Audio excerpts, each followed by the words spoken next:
Good morning students. मैं Rajendra Prasad सूर्यावली school के YouTube channel पर आपका हार्दिक अभिनंदन करता हूँ। कक्षा 10 का चैप्टर हम पढ़ रहे थे और उसी क्रम में आज अपना पहला प्रश्न है। यदि a तथा b क्रमशः -2 और 2 -2 हो तो बिंदु P के निर्देशांक ज्ञात कीजिए ताकि AP बराबर 3/7 AB हो।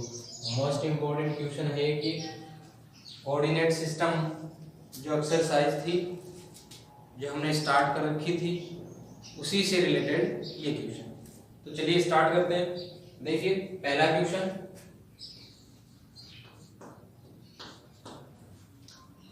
A तथा B क्रमशः -2 और 2 -4 हो तो बिंदु P के निर्देशांक ज्ञात कीजिए ताकि AP बराबर 3/7 AP हो।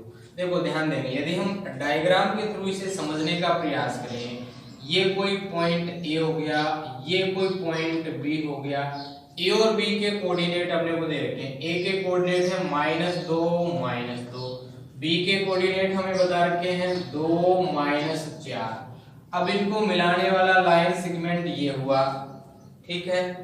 इस लाइन सेगमेंट पर कोई पॉइंट P है, मान लीजिए इस प्रकार से यहां कोई पॉइंट P है, तो क्या बताया AP = 3/7 AP = 3/7 AB, यानी ये जो पार्ट हुआ AP ये इस कंप्लीट AB से कितना गुना हुआ 3/7।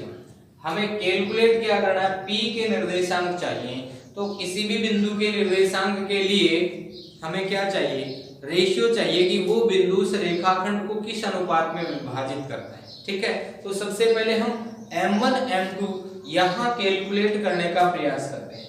देखो क्या दे रखा है, यहाँ अपने को दे रखा है AP = 3/7 AB, ये दिया AP जो है वो AB का 3/7। तो यहां से डायग्राम के थ्रू यदि देखा जाए AP को, अब हमें AP का मान तो है, BP का मान हम और निकालना चाहते हैं BP।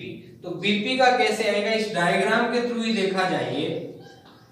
यहां BP का मान होना चाहिए कि यदि AB में से हम AP घटा दें, भी दो पार्ट है, किसी क्वांटिटी के दो पार्ट है और एक पार्ट के बारे में हमें पता है, तो दूसरे पार्ट का मान कैसे आएगा, कंप्लीट होल क्वांटिटी में से वो पार्ट हम सब्ट्रैक्ट कर दें, घटा दें, तो जो बचेगा वो सेकंड पार्ट होगा। तो यही तो किया है हमने, ठीक है।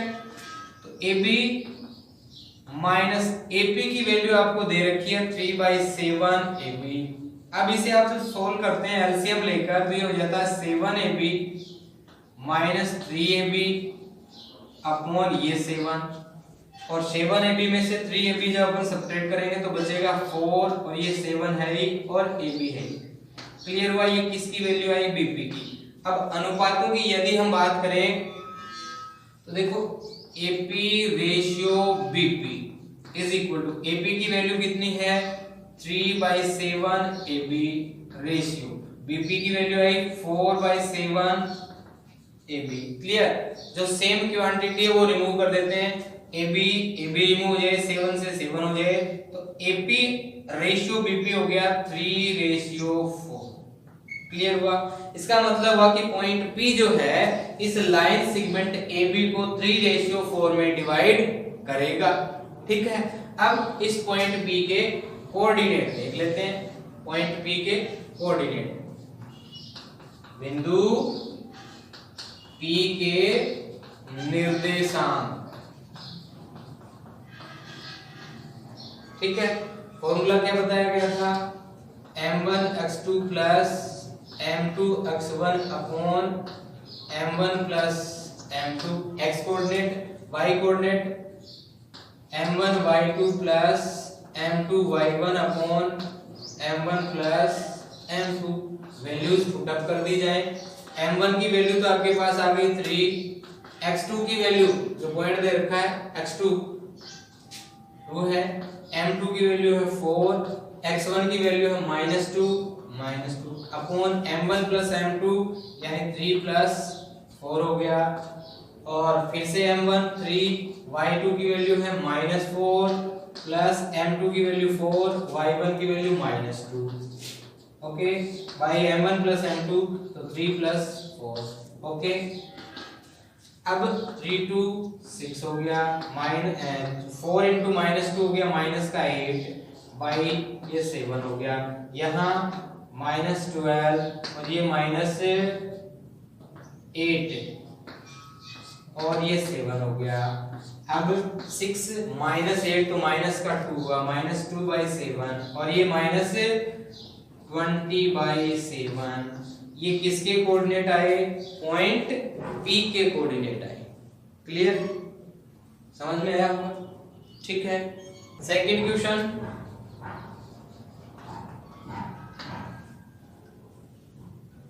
त्रिभुज ABC की माध्यिकाओं की लंबाई ज्ञात कीजिए जिसके शीर्ष A 3-2, B 0-6 और C -2 4 है।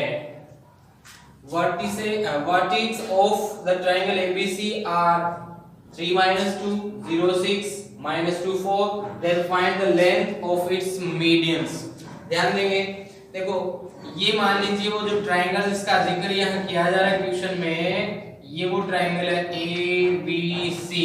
वर्टिक्स क्या है? पॉइंट A के कोऑर्डिनेट है 3-2, B के कोऑर्डिनेट है 0-6, C के कोऑर्डिनेट है -2 4। कैलकुलेट क्या करना है? Find the length of its median. Medians की लंबाइयां कैलकुलेट करनी है। तो देखिए, यदि मैं BC का मिड पॉइंट D मानता हूं, D को यदि A से कनेक्ट करें तो एक मीडियन ये हो जाती है। क्लियर?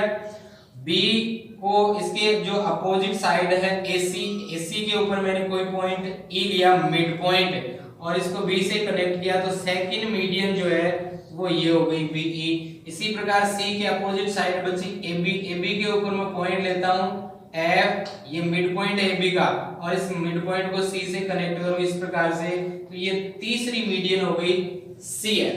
ठीक है, इनकी लेंथ हमें कैलकुलेट करनी है। AD, BE और CF की लेंथ हमें कैलकुलेट करनी है। तो पहले हम क्या करते हैं?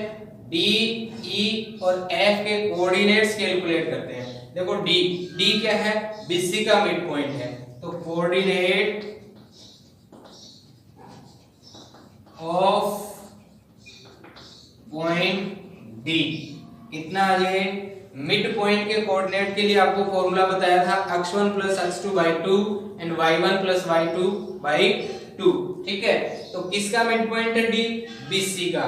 तो ये B जो है ये x1 y1 हो गया, C जो है ये x2 y2 हो गया। तो कितना आ जाए? देखिए 0 प्लस ऐड करना -2 तो -2 और /2, y कोऑर्डिनेट हो जाएगा 6 + 4/2, यानी ये तो हो गया -1, 6 और 4 हो गए 10, 10 में 2 का भाग लगा दिया 5, -1 और 5 ये कोऑर्डिनेट हुए D के। ठीक है, ऐसे ही E के कोऑर्डिनेट निकालते हैं।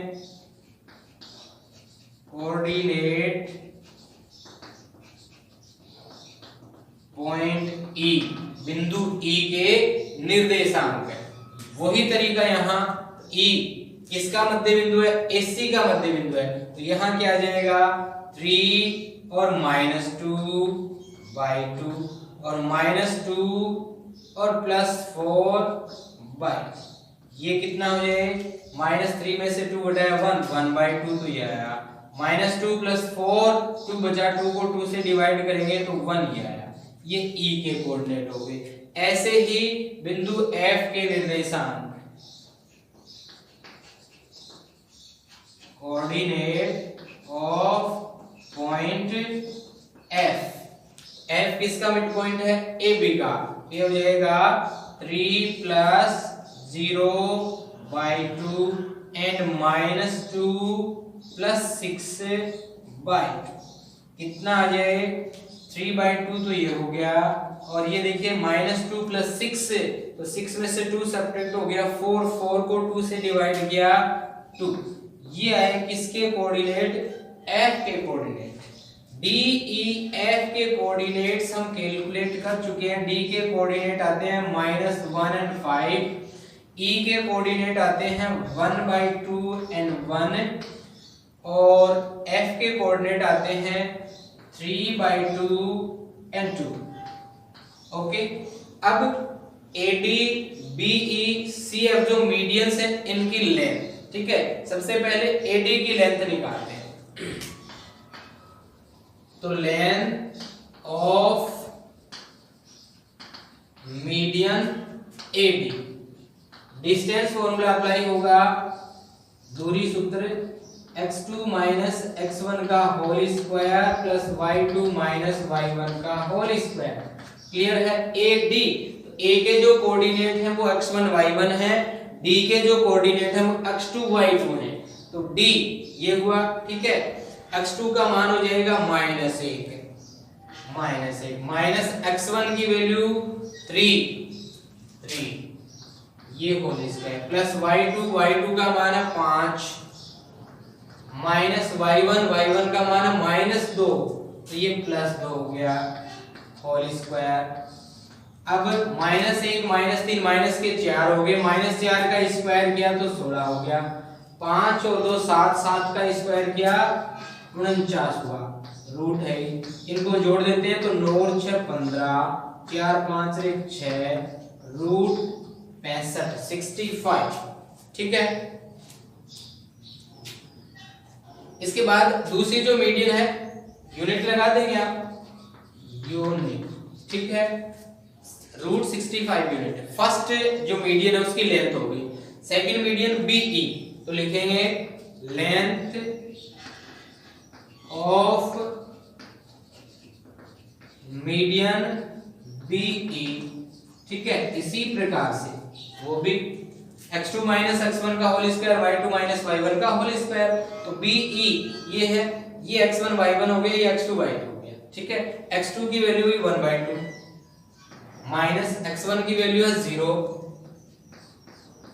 प्लस y2 की वैल्यू है 1 माइनस y1 की वैल्यू है 6।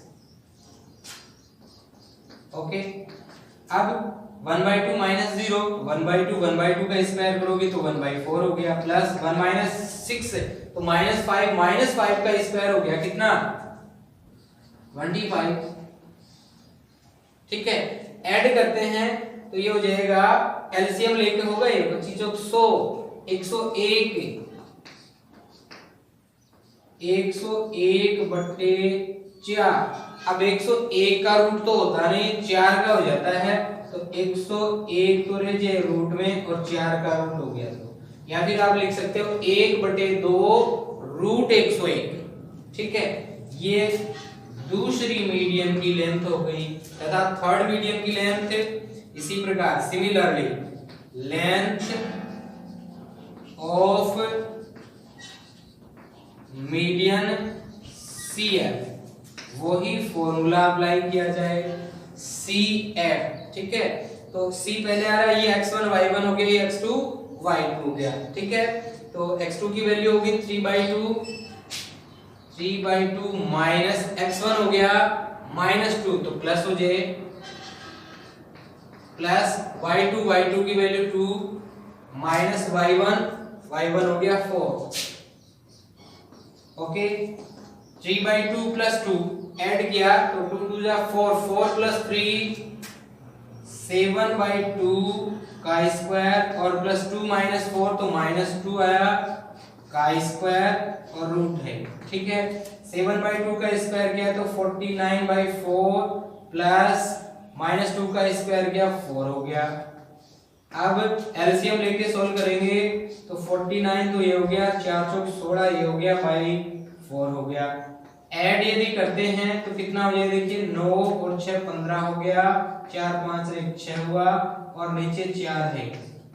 अब 65 का रूट तो होता नहीं है, तो ये तो जैसे यहाँ किया था वही तरीका यहाँ लग जाए, रूट 65 हो गया और बाई कितना हो जाए 2 यूनिट। क्लियर है? ठीक है, यहाँ तक समझ में आया होगा, ठीक है। ये था कक्षा 10 का चैप्टर कोऑर्डिनेट ज्योमेट्री, ठीक है। समझ में आ गया होगा तो वीडियो को लाइक और शेयर कर देंगे तथा अपने चैनल को जरूर सब्सक्राइब कर लेंगे ताकि आने वाले वीडियोस के नोटिफिकेशन जो है वो आपको टाइम टू टाइम मिलते रहें। धन्यवाद।